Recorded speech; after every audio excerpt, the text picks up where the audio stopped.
Okay, जय गणपति की। हो रहा है। तो आज हम बात कर रहे हैं ग्रहों के वर्गीकरण पर। अभी तक हम बात कर रहे थे भाव, राशि, और आज बात हो रही है ग्रहों पर। क्योंकि कुंडली में 3 ही चीज महत्वपूर्ण है, एक राशि, एक भाव और एक ग्रह। तो भाव कितने होते हैं? 12। राशियां कितनी होती हैं? 12। ग्रह कितने होते हैं? 9। तो नक्षत्र कितने होते हैं? 27। अगर आपको ज्योतिष का बेसिक समझना है तो सबसे पहले आपको 12 राशि, 27 नक्षत्र, 12 भाव और 9 ग्रह, इनका संपूर्ण परिचय प्राप्त करना होगा। ये कौन है, क्या है, किसके वंशज हैं, इनके अंदर कौन कौन से गुण धर्म हैं, इनकी अच्छी बातें क्या हैं, इनकी बुरी बातें क्या हैं, ये किनके द्वारा इंडिकेट होते हैं। अगर आप इनको समझ लेंगे तो आपको प्रेडिक्शन करते समय बड़ी आसानी होगी। तो पिछली बार हमने राशियों के बारे में जाना था, जैसे राशियों की प्रकृति, चर, स्थिर, दुष्भाव, सभी और राशियां जो हमारी पुरुष राशियां हैं या दृढ़ राशियां हैं या कठोर राशियां हैं, सभी ईवन राशियां हमारी सम राशियां हैं, स्त्री राशियां हैं। राशियों की दिशाएं पूरब, दक्षिण, पश्चिम, उत्तर, राशियों के वर्ण, क्षत्रिय, वैश्य, शूद्र, विप्र, हमने बहुत सारी राशियों की गाथा को पढ़ा। इसके बाद की क्लास में हमने क्या पढ़ा? भाव क्या होते हैं? तो 12 भाव होते हैं। 12 भाव क्या? तन, धन, सहज, सुख, सुत, रिपु, भार्या, कष्ट, धर्म, कर्म, लाभ और व्यय। यानी ये 12 भाव का इंडिकेशन मिल गया कि इन 12 भावों में के ये नाम है और इनसे इन चीज़ों का चिंतन किया जाता है। फिर इनके शुभ अशुभ जानने के लिए 4 केंद्र, 5वें 90 भाव त्रिकोण, पड़फर, आपोकिल, उपचय, अपचय, लीन भाव, मारक भाव, बहुत प्रकार से आपने भावों को समझा। आज आप ग्रहों को समझिए कि ग्रह क्या है। ग्रह 2 प्रकार के होते हैं, शुभ ग्रह और अशुभ ग्रह। शुभ ग्रह कौन से हैं? चंद्रमा, बुध, गुरु और शुक्र, ये चारों शुभ हैं। लेकिन चंद्रमा और बुध शुभ भी हो जाते हैं और अशुभ भी हो जाते हैं। शुभ चंद्रमा कौन सा है? जो शुक्ल पक्ष के अंदर पूर्णिमा के आगे पीछे है और पूर्णिमा में है, अर्थात अपनी कलाओं से युक्त है। कृष्ण पक्ष की सप्तमी के बाद और शुक्ल पक्ष की सप्तमी तक का जो चंद्रमा है, अर्थात पूर्णिमा से 7 दिन आगे पीछे तक का जो चंद्रमा है, वह शुभ है।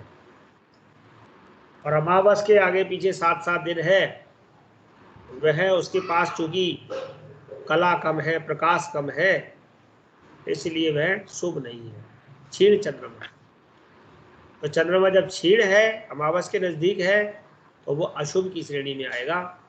और चंद्रमा जब शुक्ल पक्ष में पूर्णिमा के आसपास है या पूर्णिमा का है, तो वह शुभ श्रेणी में है। बुध का स्वभाव कैसा है? हमने बताया कि बुध ग्रहों में बच्चा है। और बच्चा कैसा होता है? उसे जिसकी संगत मिलती है उसके साथ चल देता है। अगर वो पाप ग्रहों के साथ होता है तो पापी हो जाता है, और अगर वो शुभ ग्रहों के साथ होता है तो शुभ फल देने लगता है। मैंने एक बार आपको तोते की स्टोरी सुनाई थी कि एक तोता पहले संतों के बीच में था, और पहले भील कबीलों के बीच में था, तो वह लूट मार के लिए गलत बातें करता रहता था। और जब वो संतों की टोली में चला गया तो राम राम करने लगा। अर्थात बुध क्या है? बुध शुभ और पाप दोनों हो जाता है। और उसका तरीका यही है कि वो इन दोनों से जुड़ जाता है। तो आप देखिए बुध को, अगर बुध शुभ ग्रह के साथ है या शुभ ग्रहों के द्वारा देखा जा रहा है या शुभ भाव में स्थित है तो वह शुभ है, शुभ राशि में स्थित है तो भी शुभ है। लेकिन यदि वो पाप ग्रहों से देखा जा रहा है या पाप ग्रहों के साथ बैठा है या पाप भाव में है या पाप राशि में है तो वह अशुभ है। तो चंद्रमा और बुध को दो जगह आपको बांटना पड़ेगा। अब अशुभ और पाप ग्रह या क्रूर ग्रह में दूसरे ग्रह भी आते हैं, जो है सूर्य, मंगल, शनि, राहु, केतु। अब अशुभ या पाप ग्रह जो होते हैं वो केवल सूर्य मंगल होते हैं, लेकिन क्रूर ग्रह जो होते हैं, अशुभ और क्रूर जो होते हैं, वो शनि, राहु, केतु। अब अपन सोचेंगे पाप में और क्रूर में क्या अंतर है। पाप ग्रह जो होगा वो आपको पीड़ा देगा लेकिन मारेगा नहीं, और क्रूर ग्रह जो होगा मारते समय क्रूरता की हद तो पार कर देगा। यानी पाप ग्रह मारना नहीं चाहता, वो सुधार करना चाहता है, पापी है लेकिन क्रूरता की हद से नहीं मारेगा। लेकिन पाप ग्रह जो जो जो क्रूर ग्रह है वह सारी क्रूरता की हद पार कर देगा। इसीलिए पाप और क्रूर में भी अंतर रहेगा। तो एक तो अशुभ यानी चंद्रमा और बुध अगर अशुभ ग्रह के साथ हो रहे हैं तो वह अशुभ हो रहे हैं। दूसरा सूर्य मंगल पाप हो रहे हैं, और शनि राहु केतु वो जो है क्रूर ग्रह। तो आप इस श्रेणी को याद रखिएगा, क्योंकि जब आप प्रेडिक्शन करेंगे तब आपको ये मालूम होना चाहिए। हम देखें, आपके सामने स्लाइड आ रही है ना, ग्रहों के स्वराशियां यानी ग्रहों की अपनी राशियां कौन कौन सी हैं। सूर्य की अपनी राशि कौन सी है? सिंह। चंद्रमा की अपनी राशि कौन सी है? कर्क। मंगल की मेष और वृश्चिक। बुध की मिथुन और कन्या। बृहस्पति की धनु और मीन। शुक्र की वृषभ और तुला। शनि की मकर और कुंभ। अर्थात जैसा हमने पहले एक बार राजा रानी की कहानी कह करके समझाया था, उसके बाद आपने राशि स्वामी याद भी कर लिया, और आज आपके सामने फिर से एक बार ये पॉइंट आ गया है कि आपको राशियों के स्वामी मालूम होना चाहिए, कौन सा ग्रह है किस राशि का स्वामी है। अर्थात जब भी वो अपने फल देगा तो वह उस राशि के माध्यम से देगा, ग्रह डायरेक्ट फल नहीं देगा। कभी भी कोई भी बड़ा अधिकारी डायरेक्ट कोई कार्य नहीं करता, वह अपने जिनका वो स्वामी है उनके माध्यम से। अर्थात आप जीवन में देखना कोई भी काम कभी भी कहीं भी बिना मध्यस्थता के नहीं होता, और अगर जो लोग बिना मध्यस्थता के काम करते हैं उनके काम का वो प्रभाव नहीं होता जो होना चाहिए। तो जब भी सूर्य, चंद्र, मंगल, बुध, गुरु, शुक्र, शनि को कोई भी प्रभाव देना होता है तो वह माध्यम राशियों के माध्यम से देते हैं। जो उनकी राशियां हैं उनके द्वारा वहाँ पर बात को रखते हैं और आगे को बढ़ाते हैं।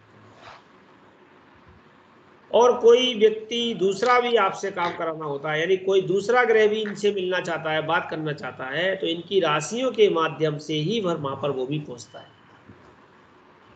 आप बताइए, किसी अधिकारी से आपको मिलना हो तो क्या आप डायरेक्ट मिल सकते हैं? नहीं मिल सकते। वहाँ का जो बीच का बाबू होगा, बीच का जो भी कोऑर्डिनेटर होगा, पहले आपको उससे बात करनी पड़ेगी कि भाई हमें उससे मिलना है। तो मध्यस्थता, अब वो बीच वाला जो है मध्यस्थता कर रहा है वो आपका शत्रु तो नहीं है, इस बात पर भी डिपेंड करता है। जैसे अब मैं बताऊं, सूर्य को शनि से बात करनी है और सूर्य की राशि है मकर कुंभ। तो सूर्य को शनि से बात करनी है तो अगर इनके षडाष्टक संबंध हो रहे हैं सिंह और मकर के या सिंह और कुंभ के, तो बात करने में दिक्कत आएगी। तो सिंह राशि से मकर राशि गिन के देखो, सिंह, कन्या, तुला, वृश्चिक, धनु, मकर 6वीं राशि है।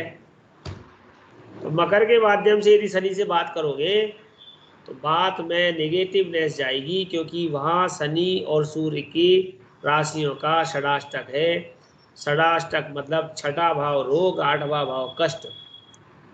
जब भी कहीं षडाष्टक बन रहा हो, विशेष करके शत्रु षडाष्टक बन रहा हो, तो बात आपकी अच्छे से नहीं हो पाएगी। तो ये षडाष्टक संबंध के कारण कर्क राशि वाले को शनि से बात करनी है और कुंभ राशि के माध्यम से करनी है तो नहीं हो पाएगी, क्योंकि कुंभ और कर्क का षडाष्टक है। आप कर्क से कुंभ गिनना 8 हो जाएगी। तो ये बहुत सारी लीलाएं इनकी आने वाली हैं आगे, इसलिए आपको इनके राशि स्वामियों को याद करके रखना ही होगा। अब आगे बात करते हैं ग्रहों की उच्च एवं नीच राशियों। ग्रह जब परमोच्च बिंदु पर होता है तब वह शुभ फल देगी हो जाता है, और जब वह परम नीच बिंदु पर होता है तो वह अशुभ फल देने लगता है। कारण वही है, जब वह ऊंचाई से देखेगा तो सबको देख पाएगा और पूर्ण प्रकाशमान होकर के आपको प्रकाशित कर सकेगा। और जब वह बिल्कुल परम नीच पर होगा तो वह प्रकाशित नहीं कर सकता। जैसे सूर्य उदय होने पर मध्याह्न में हमको प्रकाशित करता है, तो क्या सूर्य अस्त होने के बाद मध्याह्न में रात्रि के 12 बजे प्रकाशित कर सकता है? नहीं कर सकता। बस उसी प्रकार से ये परमोच्च और परम नीच, ये ध्रुवांक के आधार पर ग्रह लाघवम से हम इस विषय, वो विषय हालांकि दूसरा है, लेकिन मेरा समझाने का विषय ये है कि आपको सरल भाषा में कैसे समझ में आए। तो ग्रह जब उच्च पर होगा, पूर्ण प्रकाशमान होकर के अपनी दीप्त अवस्था में होता है। जब वह दीप्त अवस्था में होता है तो आपको प्रसन्न रखता है, और जब वो नीच में चला जाता है तो वो खल और कोपी हो जाता है। जब कुपित हो जाता है तो वह वो फल नहीं दे पाता। इसीलिए ग्रहों की उच्च राशि हमारे लिए बहुत काम की है, और ग्रह की नीच राशि भी हमको इस बात का इंडिकेशन देती है कि राशि नीच है, इसलिए ग्रह के फल कमजोर हो रहे हैं। लेकिन इसमें भी एक बात आएगी, ग्रह उच्च राशि पर पूर्ण उच्च है या उच्च राशि से निकल गया है या उच्च राशि के पास आने वाला है। अगर पूरे 10 डिग्री पर सूर्य है तो परमोच्च है, और अगर 10 डिग्री पर नहीं है, वो 10 की ओर आ रहा है, अर्थात 6, 7, 8, 9 कुछ भी है, पिछला है, मेष राशि में 6 अंश है, 7 अंश है, तो वो उच्च का नहीं है, उच्चाभिलाषी है। और मेष राशि ही क्यों, मीन राशि में हो, कुंभ में हो, मकर में हो, यानी तुला राशि को पार कर गया है, क्योंकि तुला उसकी नीच है, तुला के 10 अंश पार कर गया है और मेष की तरफ जा रहा है, तो वह उच्चाभिलाषी है, यानी उच्चता को प्राप्त करने की उसकी प्रगाढ़ इच्छा है। वो उच्चता को प्राप्त करना चाहता है। और जब वह 10 डिग्री को पार कर ले, मेष की 10 डिग्री को 11-12 में आ जाए और तुला की ओर चलने लगे, तो वह नीचाभिलाषी है, अर्थात वो उच्च होते हुए भी नीच कर्मों को देखने वाला है, करने वाला है, क्योंकि उसकी अभिलाषा नीचता की ओर प्रेरित हो रही है। तो ग्रह यदि तुला से निकल के मेष पर जा रहा है सूर्य, तो उच्चाभिलाषी, और मेष के 10 डिग्री से निकलकर तुला के 10 डिग्री की ओर जा रहा है तो नीचाभिलाषी। ऐसे सभी ग्रहों के लिए लगाना।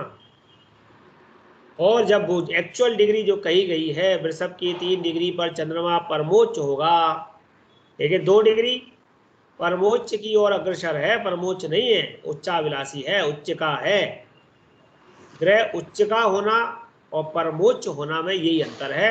वृषभ राशि में 1 डिग्री, 2 डिग्री, 2 डिग्री और 59 कला ये उच्च है, लेकिन एक्चुअल 3 डिग्री पर है तो वह परमोच्च है।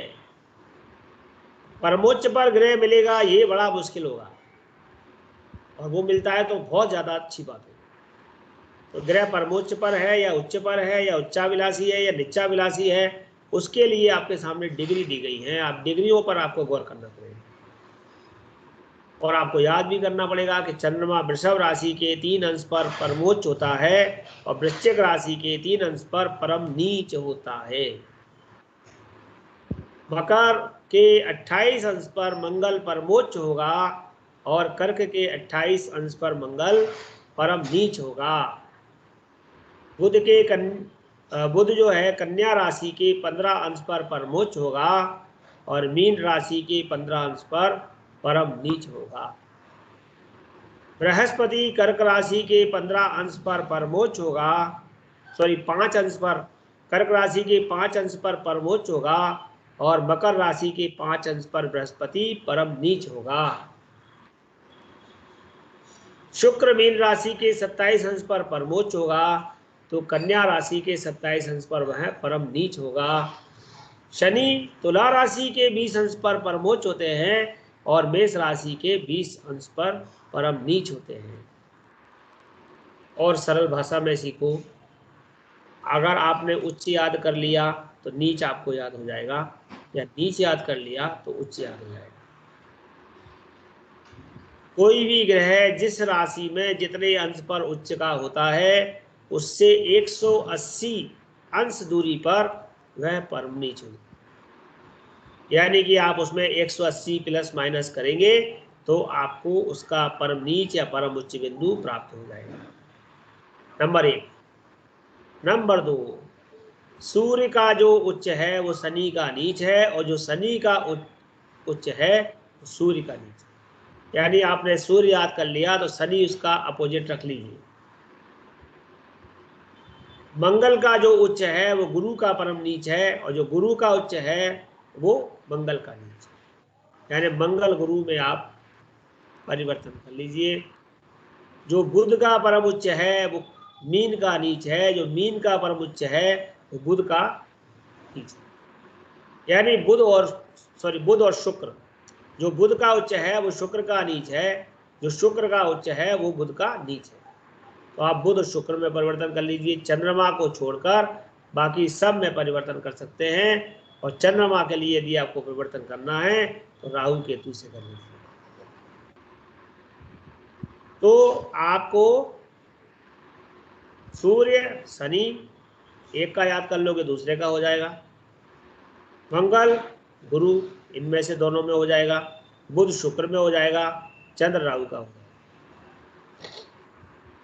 राहु वृश्चिक में उच्च के हो जाएंगे और वृषभ में नीच के हो जाएंगे, जबकि चंद्रमा वृषभ में उच्च का है और राहु वृश्चिक में नीच का चंद्रमा। इस प्रकार से आपको 7 ग्रहों के, यहाँ तक कि राहु केतु के भी उच्च नीच याद करने हैं, क्योंकि जब आप इनको याद कर लेंगे तब आप फलादेश करते समय आपको आसानी होगी। आइए बात करें ग्रहों की मूल त्रिकोण राशि की। ग्रहों की पहली संज्ञा क्या हुई? स्वराशि। दूसरी संज्ञा क्या हुई? उच्च राशि। अब हम तीसरी संज्ञा पर बात कर रहे हैं, मूल त्रिकोण राशि। उच्च राशि के बाद सबसे ज्यादा अच्छा फल मूल त्रिकोण राशि के लिए कहा गया है। अब देखिए, सूर्य को सिंह राशि में 0 अंश से 20 अंश तक मूल त्रिकोण की संज्ञा प्राप्त है। हम कहेंगे सिंह राशि में सूर्य मूल त्रिकोण का होता है, ये बात ठीक है, लेकिन सिंह राशि में मात्र 20 अंश तक होता है। अगर 20 अंश से बाहर हो जाएगा तो वह मूल त्रिकोण की संज्ञा नहीं होगी, वह स्वराशि संज्ञा होगी, क्योंकि शुंग राशि में वह स्वराशि का भी होता है। तो आप 2 भागों में बांट लीजिए। सूर्य सिंह राशि में है तो अगर 20 से 30 में है तब तो उसकी संज्ञा है स्वराशि, और अगर 0 से 20 है तो वह है मूल त्रिकोण राशि। मूल त्रिकोण के फल स्वराशि की अपेक्षा ज्यादा अच्छे माने गए। स्वराशि के जो फल होंगे उससे ऊपर के फल मूल त्रिकोण के होंगे। मूल त्रिकोण माने केंद्र त्रिकोण, जो अभी बात आगे आने वाली है भावों के बारे में, जैसे मैंने बताया उसी प्रकार से। ऐसे ही चंद्रमा वृषभ राशि में 3 डिग्री तक उच्च होते हैं, ये आपने पहले पढ़ा अभी।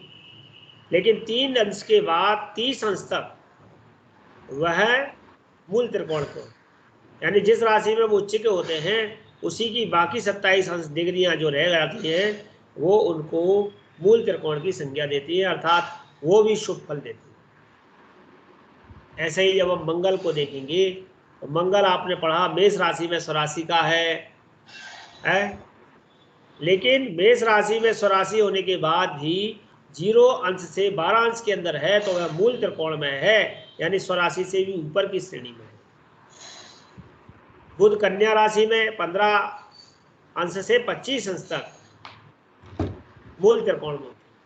बुध के लिए आपको ज्यादा याद करना पड़ेगा। देखिए बुध कन्या राशि में 15 अंश तक तो स्वराशि के हो गए,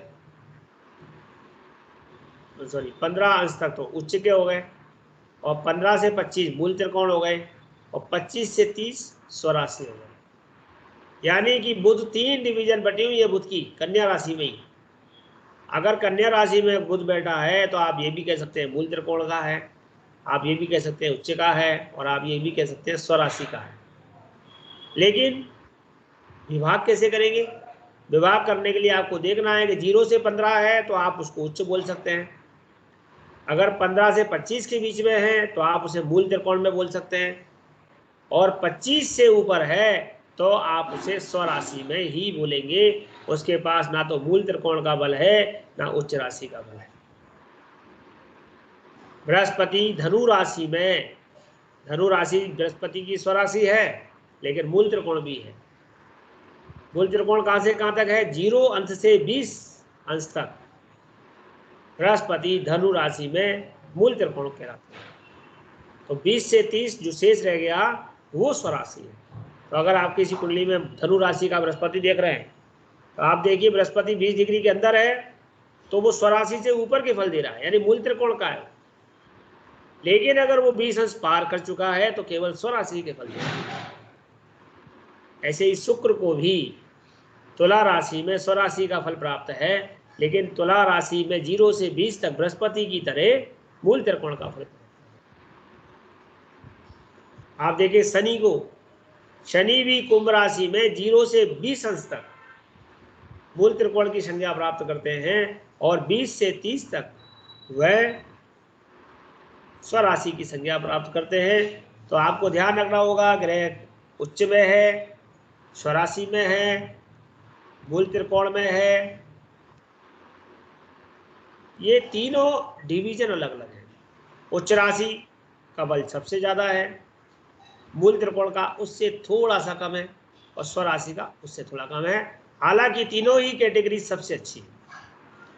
एक में ग्रह दीप्त होता है, दूसरे में मुदित होता है, हर्षित होता है, और फिर स्वस्थ होता है।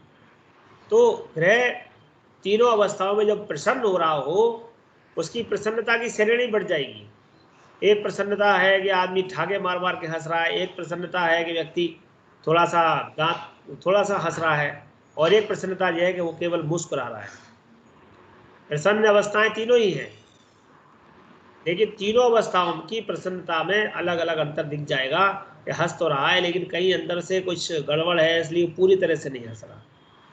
और जो पूरी तरह से हंस रहा है यानी उसे वो बेफिक्र है सबसे, वो जानता है कि मेरे अलावा कोई हंसने का यहाँ पर दूसरा वो नहीं है, मुझे हंसना है। तो देखना है कि ग्रह दीप्त है, हर्षित है, अर्थात मुदित है, स्वस्थ है, कैसा है। इसके लिए आपको आगे हम पंचदा मैत्री जो हम अवस्था भी पढ़ाएंगे, दीप्तादि अवस्था, उनमें भी इसका प्रयोग होगा, और किसी कुंडली के फलादेश में इसका विशेष प्रयोग होगा। कभी भी आप किसी का प्रेडिक्शन करेंगे तो आपको ये बात बहुत जरूर मालूम होना चाहिए कि ग्रह किस श्रेणी का है। आइए बात करते हैं आगे की, ये राजा रानी के पद इनको प्राप्त है।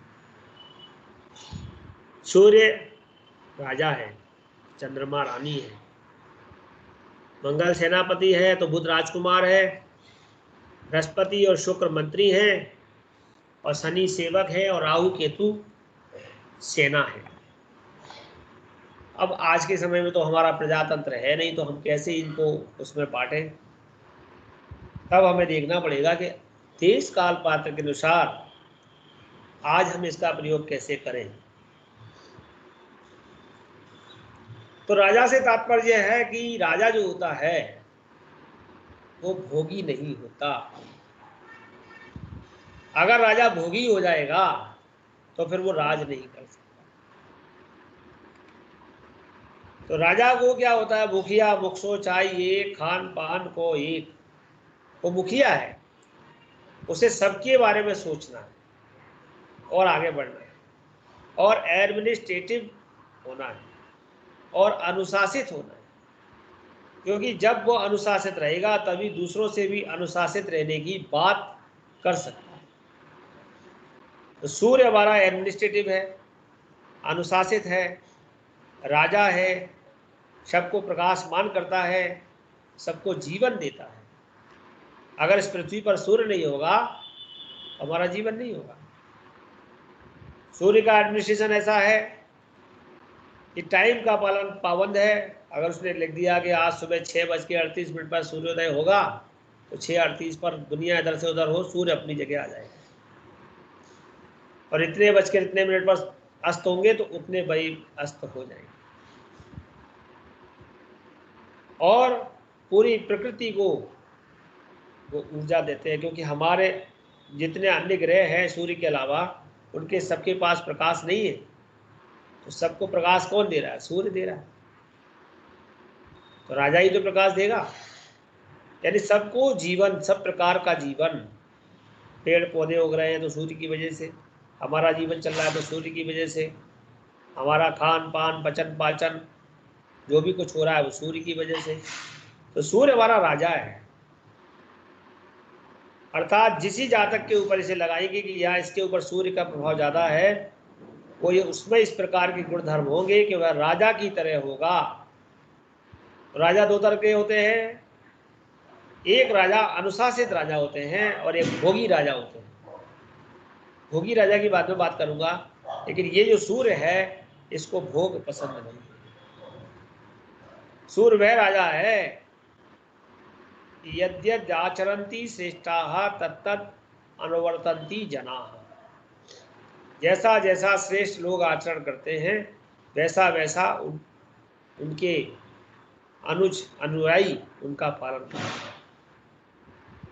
तो सूर्य हमारे सामने एक उदाहरण होता है। तो सूर्य की तरह हमारे को भी वो कहता है मैं जल्दी आता हूँ, समय से आता हूँ तो आप भी समय से उठो, मैं समय से अस्त होता हूँ तो आप भी समय से सो, मैं लोगों को जीवन देता हूँ तो आप भी लोगों को जीवन दो, मैं भोग नहीं करता तो आप भी भोग मत करो। अर्थात दिन में जो लोग भोग आदि करते हैं, मैथुन आदि क्रिया करते हैं, सूर्य को पसंद नहीं है। तो सूर्य के अनुसार जियोगे, सूर्य के अनुसार रहोगे तो एक अच्छे राजा कहलाओगे। अब चंद्रमा रानी है, अब कहोगे चंद्रमा रानी है ये कैसे? तो रानी का मतलब है सबको छाया देना, सबको शीतलता देना, सबको अच्छी नींद देना, सबके खान पान का ध्यान रखना, अमृत वस्तुओं को बांटना। तो हमारे चंद्रमा जो है वो रानी के रूप में हमको मधुर रात्रि देते हैं। और चंद्रमा को भोग पसंद है, चंद्रमा को रति पसंद है, चंद्रमा को श्रृंगार पसंद है, और जब तक वो श्रृंगारित नहीं होता उसमें आनंद ही नहीं होता।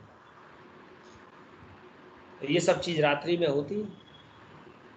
भगवान कृष्ण ने भी शरद की रात्रि में ही तो रास रचाया।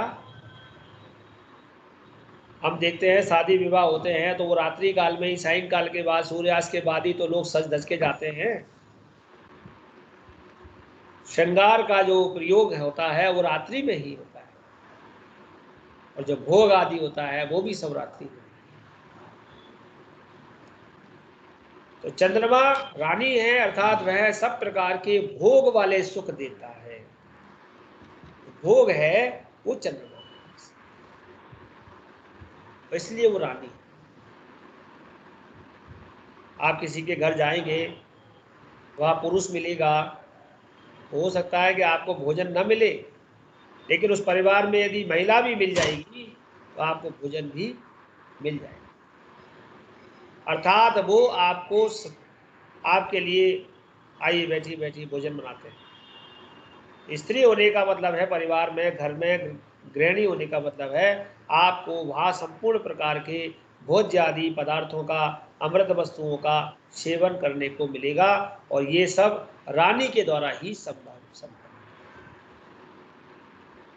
तो सूर्य राजा है, सूर्य अधिकारी है, सूर्य प्रशासन है, सूर्य एडमिनिस्ट्रेशन है, लेकिन चंद्रमा सेमी गवर्नमेंट है, एनजीओ है।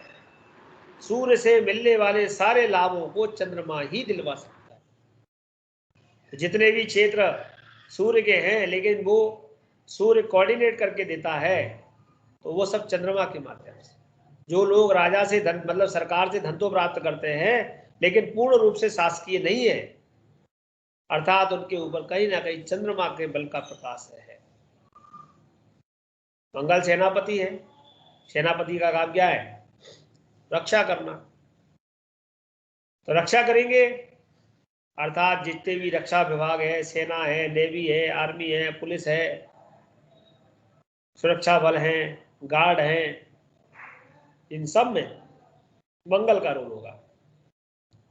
यहां तक कि बॉडी गार्ड है, यानी कोई भी किसी की भी रक्षा के लिए रखा गया है, चाहे वो बैंक का द्वारपाल क्यों ना हो, उसके ऊपर निश्चित ही मंगल का प्रभाव है, क्योंकि वो सेनापति है। वो कहीं ना कहीं सेना का प्रतिनिधित्व करता है और सैनिक के रूप में काम करता है, और वहां पर रक्षा कवच बन के खड़ा होता है।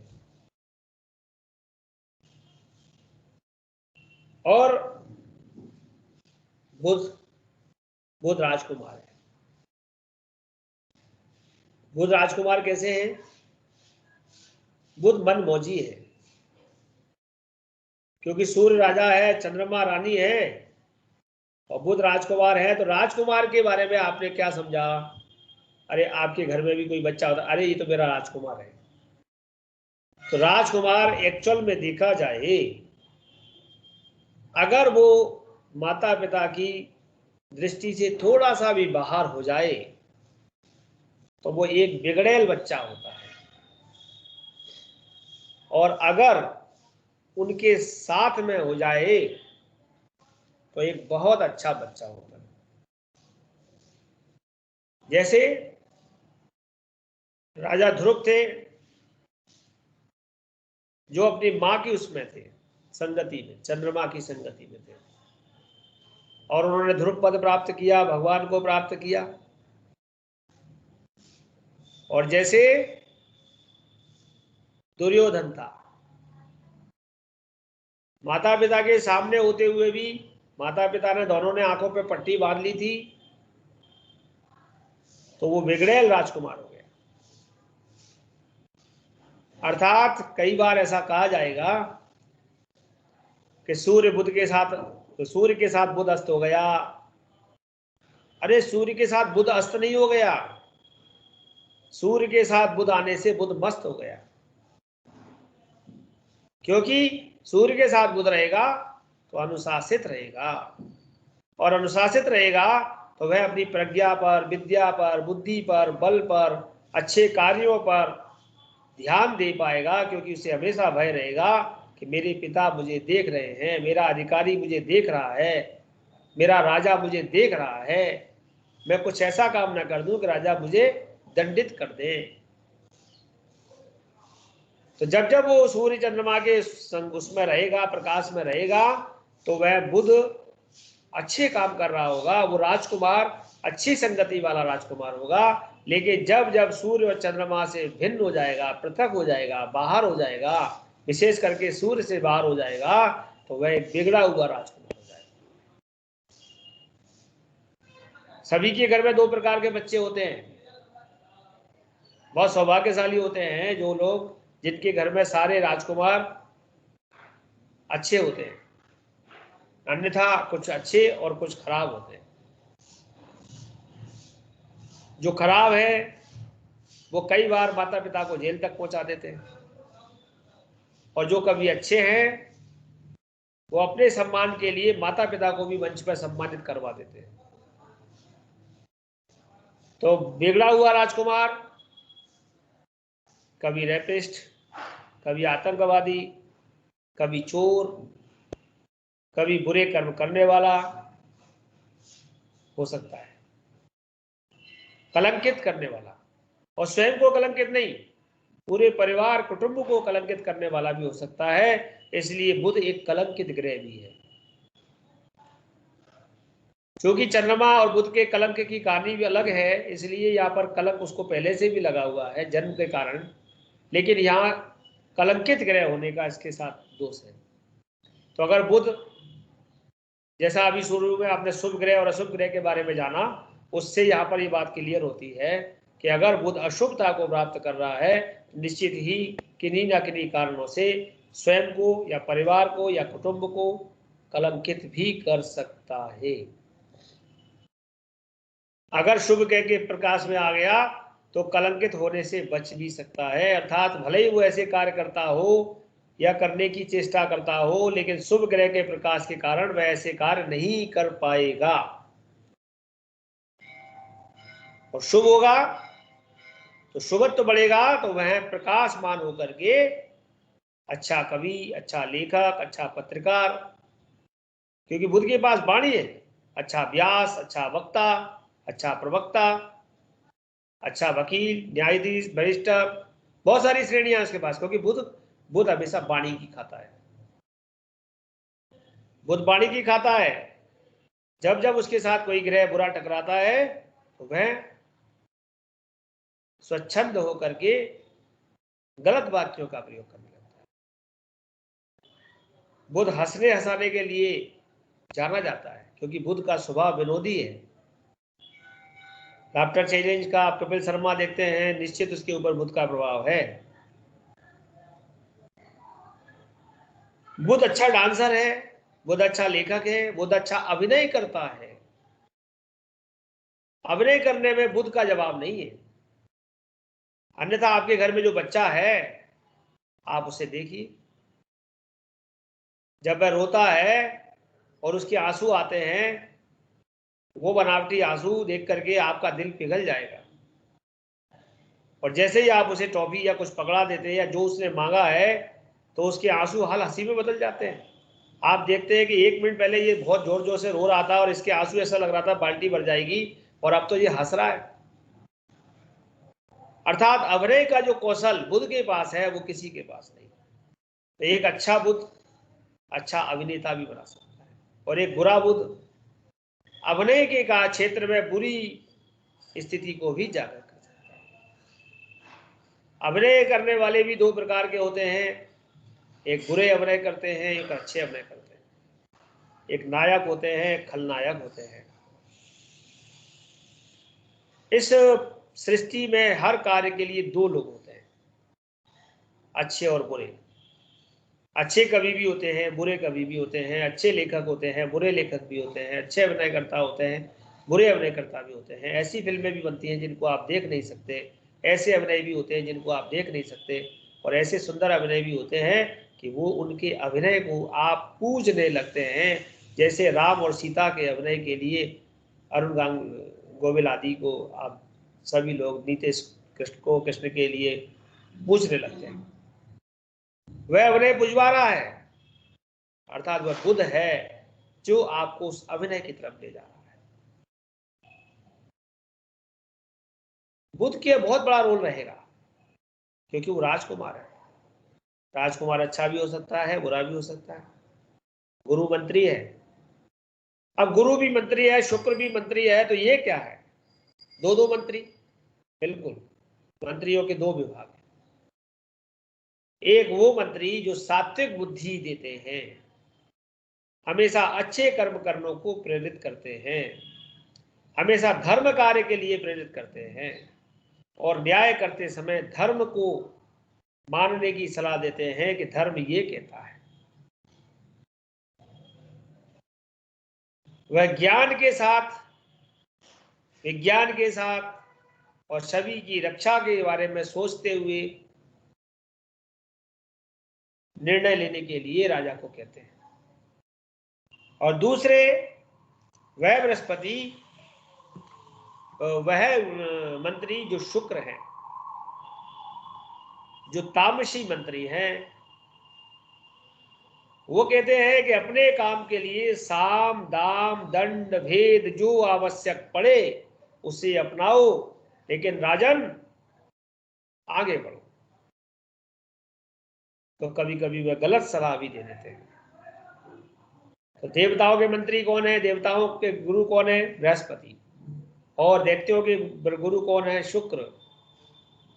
तो शुक्र वह मंत्री है जो हमेशा चमकता रहेगा, क्योंकि उसे चमकना पसंद है, चाहे वो गलत तरीके से ही चमके। और शुक्र भी दूसरे नंबर का राजा है। जैसे मैंने अभी बताया था कि सूर्य एक भोगी राजा है, भोगी राजा नहीं है, राजा है लेकिन भोगी नहीं है। लेकिन शुक्र मंत्री होने के साथ साथ राजा भी है, और वह भोगी राजा है, उसको भोग पसंद है। जब शुक्र बली हो रहा होगा तो वह व्यक्ति इस प्रकार का होगा, राजा के समान होगा, आकर्षण वाला होगा, हमेशा नित नए सुंदर वस्त्र पहनना, नित नए कवच कुंडल आदि का धारण करना, नित नए वाहनों का परिवर्तन करना, नित नए उपकरणों का, मोबाइल आदि का अधिक से मतलब आवश्यकता से अधिक दिखावा करते हुए किसी कार्य को करना, अर्थात शुक्र है। शुक्र एक भोगी राजा या मंत्री के रूप में, और चाहे वह गलत तरीके से आए, चाहे कुछ भी हो, लेकिन अपनी चमक में फर्क नहीं आए, और चारवाक के सिद्धांत पर जीने वाला भी हो सकता है। चारवाक कहता था, यावत जीवेत ऋण सुखम जीवेत ऋणम कृत्वा घृतम पिबेत भस्मिनी भूतस्य अस्य देहस्य पुनर्जन्म कुतः। तो शुक्र चारवाक के सिद्धांत का प्रयोग करता है कि जब तक जियो सुख से जियो, चाहे ऋण करके ही घी पियो, क्योंकि भस्म होने के बाद इस शरीर का इसी रूप में तो प्रादुर्भाव पुनः होगा नहीं, और इसलिए ऋण मांगने हमसे वो आ भी नहीं सकता, क्योंकि हम इसी रूप में तो आएंगे नहीं। यह उसकी गलत मानसिकता, यह उसकी गलत सोच आज की सृष्टि में कलयुग में ये चल रहा है। ये शुक्र का प्रभाव है। यानी शुक्र वह मंत्री है जो साम दाम दंड भेद बुरी नीतियों के माध्यम से, कई बार आपने देखा होगा कि कुछ लोग ऐसे कार्य करते हैं, कुछ टेंडर पास कराने हैं, कुछ भी कराने हैं, तो वहां पर मदिरा आदि की रिश्वत दे देते हैं, स्त्री आदि की रिश्वत दे देते हैं। इस प्रकार के कार्यों को कर देते हैं कि कैसे भी करके वह काम हमारा होना चाहिए। और एक बृहस्पति वाले होंगे, वो नियमबद्ध करने का प्रयास करेंगे, और अगर नहीं मिलेगा तो वो सात्विक रह करके शांत रह जाएंगे। यानी बृहस्पति वह मंत्री है, वो कहता है धर्म के साथ जो हो वह करना। और शुक्र वह मंत्री है कि धर्म से यदि हो सकता है तो अच्छी बात है, अगर नहीं होता है तो साम दाम दंड भेद जिससे भी हो हमारा कार्य होना ही चाहिए। और इसलिए शुक्र के कार्य होते भी हैं आज के युग में। बृहस्पति वाला पीछे रह सकता है, लेकिन शुक्र वाला पीछे नहीं रहेगा, क्योंकि प्रकृति आज कलयुग की है ना। आप किस युग में जी रहे हैं? देश काल पात्र पढ़ना है आपको हमेशा। देश काल पात्र क्या कह रहा है? आप किस जगह पर वास कर रहे हैं? आप बात कर रहे हैं कलयुग में, अष्टाविंशतितमे कलयुग, कलयुग के 28वें उसमें शनि सेवक है। तो जो सेवक भाव है वो शनि में है। यानी जितने भी आपके कर्मचारी हैं, जो भी सेवा करते हैं, वह सब शनि है। तो सेवक होना बुरा नहीं है। सेवक का परम श्रेष्ठ पद किसको प्राप्त हुआ? और जो अच्छा सेवक हुआ उसका हमेशा मालिक से ऊपर नाम हुआ। और उनमें हमारे सबसे बड़े सेवक हैं प्रभु श्री हनुमान जी महाराज, जो श्री राम जी के परम सेवक थे और हैं। और इसीलिए बिना हनुमान के राम की पूजा नहीं होती। राम जी ने वरदान दिया कि बिना आपके हमारी पूजा नहीं होगी। अर्थात सेवक वो है जो अपने मालिक के लिए, अर्थात सूर्य, चंद्र, मंगल, बुध, गुरु, शुक्र आदि के लिए सभी प्रकार के कर्तव्यों का निर्वहन करे। राजा के आदेश को भी माने, रानी के आदेश को भी माने, सेनापति के आदेश को भी माने, राजकुमार के आदेश को भी माने, और यहाँ तक कि मंत्रियों के आदेश को भी वह पूर्ण करे, वह सच्चा सेवक। और जब वो इस प्रकार के कर्तव्यों को करता है तो सूर्य उसे अपने ऊपर की पदवी दे देता है, अर्थात शनि भी राजा बन जाता है। और राजा बनने के बाद भी वह ये कहे कि मैं राजा नहीं हूं, मैं तो केवल उस राज धर्म का पालन करता हूं, मैं वहां उसका केवल प्रतिनिधि होकर के कार्य कर रहा हूं। वह परम सेवक, हमारे देश के प्रधान सेवक। लग्न में शनि, वृश्चिक लग्न, आप उठाइए कुंडली। तो सेवक, ये अब सेवक न हो तो ये राजा, रानी, सेनापति, राजकुमार, मंत्री आदि सब अधूरे हैं। आपके घर में यदि सेवक न हो तो आपके बहुत सारे काम अधूरे हो जाएंगे, और आपके शरीर में यदि सेवक न हो तो आप कहीं जा आ नहीं पाएंगे।